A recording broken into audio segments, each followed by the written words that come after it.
नमस्कार दोस्तों, आज का वीडियो बहुत ही मार्मिक होने वाला है। मैंने तुम्हारे परिवार को लड़वाकर मार डाला। दुर्योधन का पश्चाताप। कुरुक्षेत्र का रण समाप्त हो चुका था। धरती पर चारों ओर केवल लाशें बिखरी थी। कभी करू से कूचने वाला कुरुक्षेत्र अब मृत्यु के मैदान पर चुका था। रक्त में शराबोर भूमि, टूटी रथ की ध्वजाएं और मौन हवा, सब कुछ एक त्रासदी की गवाही दे रहे थे। इस भयानक दृश्य के बीच दुर्योधन घायल अवस्था में पड़ा था। उसकी सांसें टूट रही थी, पर मन अब भी अशांत था। तभी उसके पास अश्वत्थामा, कृतवर्मा और कृपाचार्य पहुंचे। दुर्योधन ने आकाश की ओर देखा और भारी स्वर में कहा, अश्वत्थामा, आज मुझे अपने जीवन का सबसे बड़ा सत्य दिखाई दे रहा है। मैंने ही परिवार को लड़वाकर नष्ट कर दिया और सिंहासन पाने की लालसा थी, वह अब राख में बदल चुकी है। अब वह आगे बोला, कभी भी मैंने सोचा था कि पांडव मेरे शत्रु हैं, पर आज समझ आया कि वे मेरे शत्रु ही नहीं, स्वयं मेरे रक्त के थे। उन्हें मिटाने की जिद में मैंने अपने वंश का अंत कर दिया। शकुनी मामा की बातों में आकर मैंने धर्म विवेक दोनों के राह भटक गया। मामा ने कहा था, राज्य किसी कीमत पर भी न देना, और मैं उस सलाह को अपना धर्म मान बैठा। लेकिन आज देखो, वह राज्य जिनके लिए मैंने सब कुछ दांव पर लगाया, अब केवल शवों का ढेर बन गया।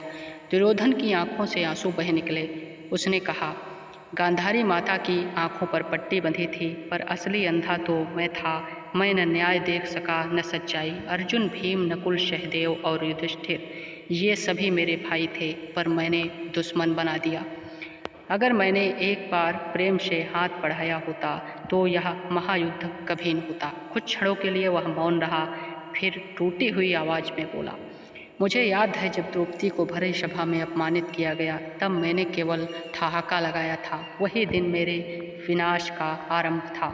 उस दिन जब मैंने अधर्म का विरोध किया होता तो आज मेरा कुल बचा रहता। दुर्योधन की सांसें तेज चलने लगी और आकाश की ओर देखा।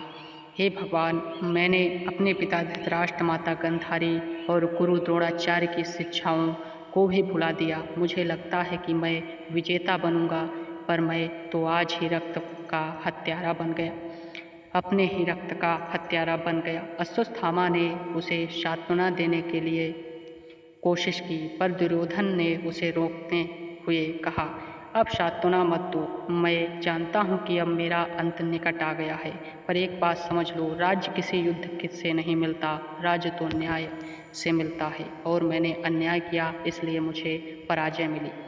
उसे अंतिम बार कहा, मैं दुर्योधन नहीं, दुर्योधन नाम का प्रतीक हूँ। अहंकार, द्वेष, लालच का मैं उस पीढ़ी का प्रतिनिधि हूँ जो सत्ता की भूख में अपने ही प्रियजनों को भूल बैठती है।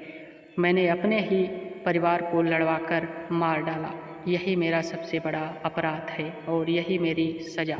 इतना कहकर दुर्योधन की आंखें मूंद ली और हवा में शोक की ओर गूंज फैल गई, मानो धरती पर स्वयं रो रही हो।